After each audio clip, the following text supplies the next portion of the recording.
Baik, salam dan selamat bertemu kepada para pendengar yang diberkati oleh Tuhan.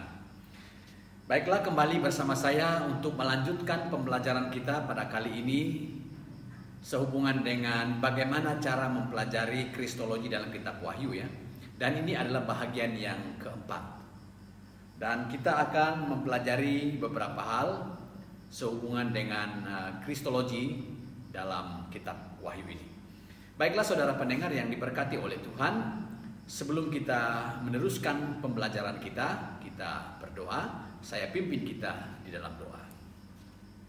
Tuhan Yesus, kami bersyukur dan bersukacita karena Tuhan tetap mengizinkan kami untuk hidup.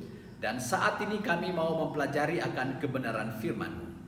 Pakai hamba-Mu menjadi saluran berkat, demikian juga para pendengar di luar sana, supaya dapat mengikuti pembelajaran ini, supaya para pendengar dapat melakukannya sendiri dan memahami kebenaran-Mu dengan baik. Biarlah nama Tuhan sahaja dipermuliakan. Di dalam nama Tuhan Yesus kami memohon semua ini. Haleluya. Amin. Baiklah para pendengar yang diberkati oleh Tuhan Yesus, pada kali ini kita akan mempelajari apa wahyu dan apa nubuatan yang telah didengar dan yang telah dilihat oleh Yohanes pada saat di Pulau Patmos. Dan itu kita boleh rujuk di ayatnya yang ke-10 sampai ayatnya yang ke-20. Jadi disitulah apa yang telah dilihat, apa yang telah didengar oleh Yohanes pada saat di Pulau Patmos.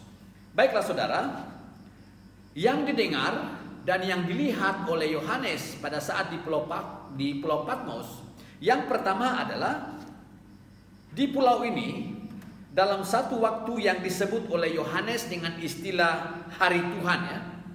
Kalau hari Tuhan itu dalam bahasa Yunani yaitu Kuriake Hemera. Ini bermakna hari yang dimiliki Tuhan. Jadi saudara yang diberkati oleh Tuhan, pada saat Yohanes di Pulau Patmos, dia dikuasai oleh Roh Allah atau Roh Kudus untuk mendengar perkataan dan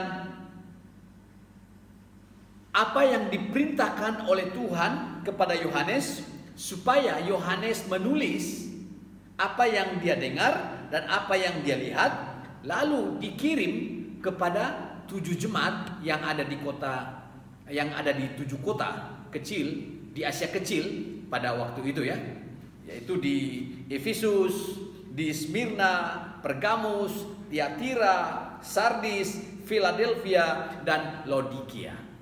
Itu kita boleh lihat di ayatnya yang ke-10 dan ayat yang ke-11 ya.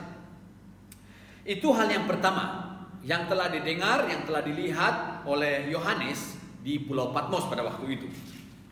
Yang kedua, Yohanes mendengar suara dari anak manusia. Itu bagaikan desau air bah. Jadi saudara yang diberkati oleh Tuhan, kalau kita melihat di ayatnya yang ke-15, kita perhatikan ayat 15 ya.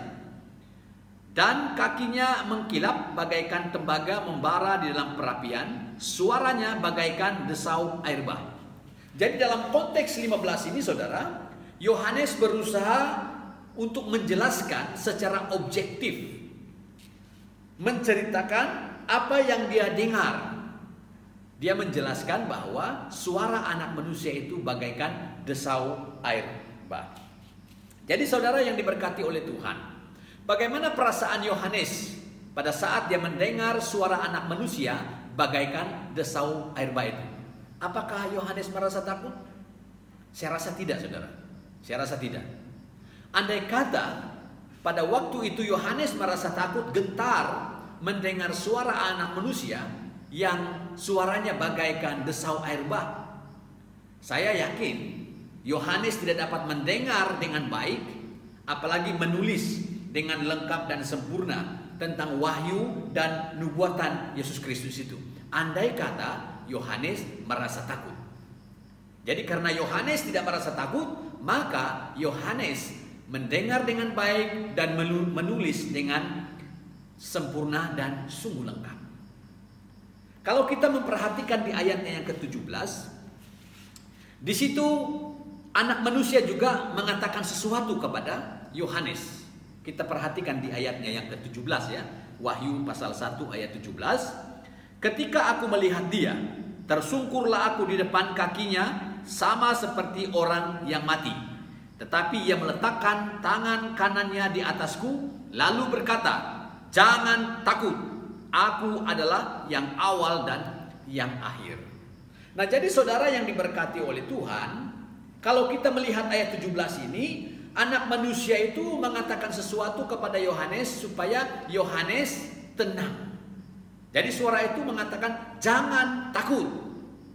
Jadi saudara yang diberkati oleh Tuhan, ini juga meyakinkan bahwa yang berhadapan dengan Yohanes itu adalah Yesus Kristus. Nah, justru itulah suara anak manusia menenangkan hati Yohanes supaya jangan takut. Nah, itu hal yang kedua yang telah didengar, yang telah dilihat oleh Yohanes ya di Pulau Patmos.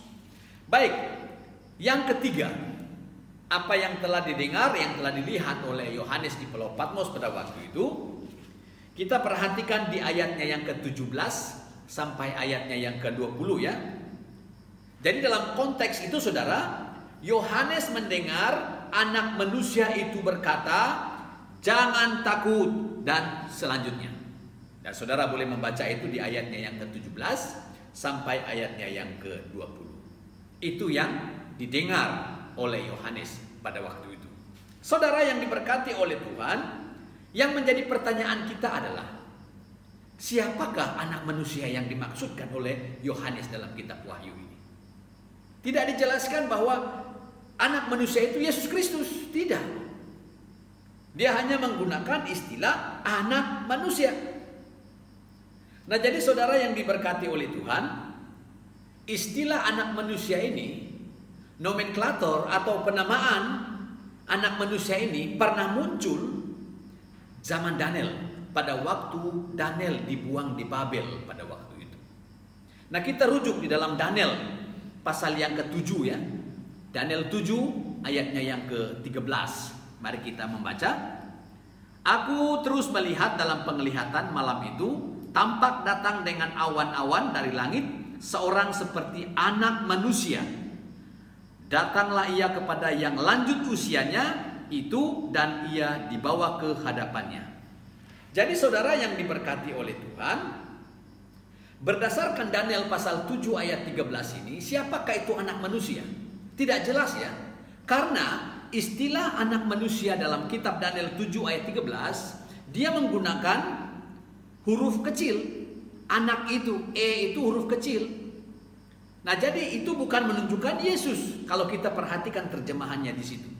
Tetapi huruf besarnya hanya ada dengan kalimat yang berbunyi yang lanjut usianya.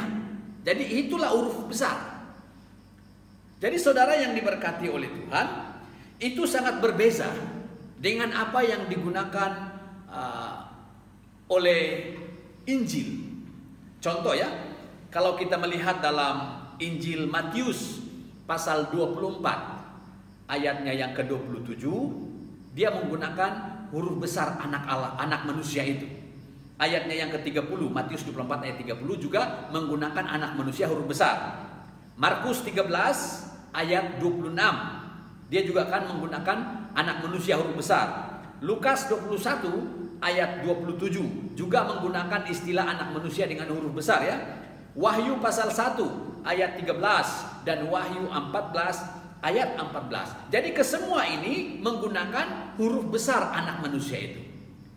Berbeza dengan Daniel pasal 7 ayat 13. Jadi saudara, di dalam nama Tuhan Yesus, huruf besarnya dalam kitab Daniel 7 ayat 14 hanya di huruf lanjut yang lanjut usia. Itu huruf besarnya.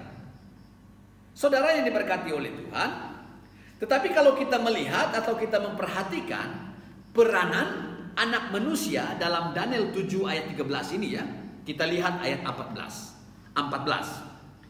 Lalu diberikan kepadanya kekuasaan dan kemuliaan dan kekuasaan sebagai raja, maka orang-orang dari segala bangsa, suku bangsa dan bahasa mengabdi kepadanya.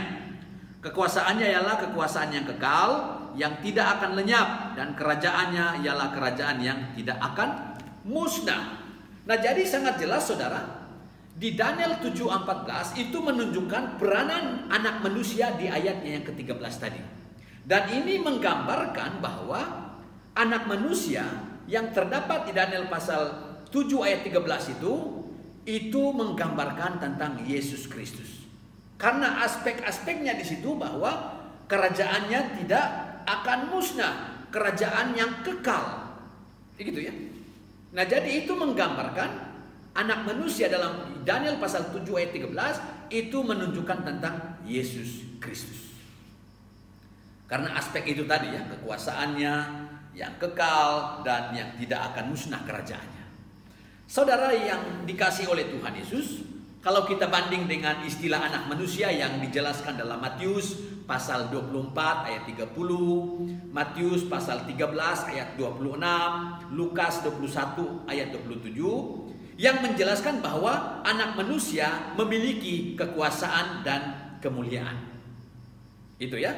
Jadi saudara, dalam Lukas pasal 2 ayat 27, dalam Lukas pasal 1 ayat 33 disebut bahwa kerajaan dari Yesus Kristus tidak akan berkesudahan. Jadi jelas anak manusia dalam Daniel pasal 7 ayat 13 itu merujuk kepada Yesus Kristus. Karena aspek kekuasaannya yang kekal, kerajaannya yang tidak akan musnah dan sebagainya itu menunjukkan tentang Yesus Kristus. Baik saudara yang diberkati oleh Tuhan, ada juga istilah anak manusia ini digunakan oleh Yehezkel atau Nabi Yehezkel ya. Seperti dalam Yehezkel pasal yang kedua, ayat 1, ayat yang ketiga, dan ayat yang ke-8. Yehezkel pasal yang ketiga, ayat 17 sampai ayat 25 dan seterusnya. Tapi kalau kita melihat konteks penamaan anak manusia dalam kitab Yehezkel itu merujuk tentang diri Yehezkel sendiri, bukan tentang Yesus Kristus. Nah, ini sebagai satu perbandingan kita ya, anak manusia dalam kitab Daniel, anak manusia dalam Injil, dalam Wahyu, dan juga anak manusia dalam Yehezkel. Baiklah saudara pendengar yang diberkati oleh Tuhan Yesus, kita kembali lagi dalam Wahyu pasal 1 tadi ya. Wahyu pasal 1 ayat 17 sampai ayat 20. Jadi saudara, dalam konteks ini anak manusia itu merujuk kepada Yesus Kristus. Sudah jelas ya. Jadi anak manusia yang dimaksudkan oleh Yohanes dalam kitab Wahyu ini adalah Yesus Kristus. Jadi saudara yang diberkati oleh Tuhan, kalau kita memperhatikan di ayatnya yang ke-17, Wahyu 1 ayat 17 sampai 20, sangat jelas yang dia mengatakan bahwa Yesus Kristus memberitahukan bahwa dialah yang awal dan yang akhir atau alfa dan omega. Dia yang telah mati dan hidup kembali. Dan Yesus Kristus juga memegang kunci maut itu. Nah, kalau saudara rujuk dalam Wahyu pasal 1 ayat 18. Baiklah saudara pendengar yang diberkati oleh Tuhan Yesus, inilah kebenaran yang saya kongsikan kepada kita pada kali ini ya. Dan saya harap pada pertemuan yang akan datang kita akan melanjutkan beberapa hal, tahap demi tahap apa yang berlaku dalam kitab Wahyu ini. Baiklah saudara yang diberkati oleh Tuhan, mari kita berdoa, saya pimpin kita di dalam doa. Tuhan Yesus, terima kasih waktu yang sudah kami pakai, hamba-Mu menjelaskan beberapa kebenaran, apa yang telah didengar dan dilihat oleh Yohanes di Pulau Patmos pada waktu itu. Biarlah para pendengar dapat memahaminya, dan biarlah nama Tuhan saja dipermuliakan. Di dalam nama Tuhan Yesus kami bersyukur dan bersuka cita. Haleluya. Amin.